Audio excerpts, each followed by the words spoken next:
السلام علیکم۔ حکیم لقمان کے بتائے ہوئے حیرت انگیز ٹوٹکے۔ جو صبح جلدی اٹھ جاتا ہے وہ کبھی بیمار نہیں ہوتا۔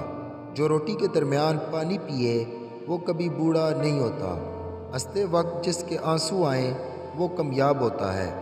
جو ٹھنڈا پانی پیتا ہے اس کے دانت جلد خراب ہوتے ہیں۔ جو رات کو دودھ پیتا ہے اس کا رنگ خراب نہیں ہوتا۔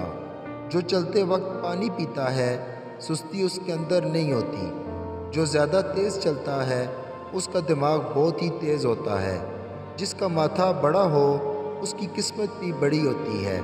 سوتے ہوئے جو خراٹے لے اس کی عمر لمبی ہوتی ہے۔ جو کھانا کم کھاتا ہے اس کا پیٹ کبھی باہر نہیں آتا۔ جو پاؤں پر تیل لگاتا ہے وہ بیمار بہت ہی کم ہوتا ہے۔ جسے غصہ زیادہ آئے اس کا دماغ اکثر خراب ہوتا ہے۔ جو زیادہ دیر خاموش رہتا ہے وہ بہت ذہین ہوتا ہے۔ جو زیادہ دیر دھوپ میں بیٹھتا ہے اس کی جلد نرم رہتی ہے۔ مرچ مسالے زیادہ کھانے والے کو الرجی ہوتی ہے۔ جو زیادہ بولتا ہے اس کی دلیل میں کوئی وزن نہیں ہوتا۔ جو ہر بات پر قسم اٹھائے وہ جھوٹا انسان ہے۔ جو پانی کم پیتا ہے اس کے گردے جلد خراب ہو جاتے ہیں۔ ادرک کھانے سے بدن تر و تازہ اور سرخ رہتا ہے۔ ادرک کھانے والا بندہ کبھی بیماری کا منہ نہیں دیکھتا۔ جو آلو زیادہ کھائے اس کا وزن بھی زیادہ ہوتا ہے۔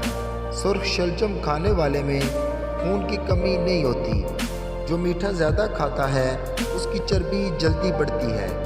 نمکین پانی پینے والے کا پیٹ خراب نہیں ہوتا۔ گنے کا رس پینے والے کا گلا کبھی خراب نہیں ہوتا۔ اگر ویڈیو پسند آئے تو لائک اور سبسکرائب کرتے ہیں۔ آپ کے لائک اور سبسکرائب کرنے سے میری حوصلہ افزائی ہوگی۔ شکریہ، اللہ حافظ۔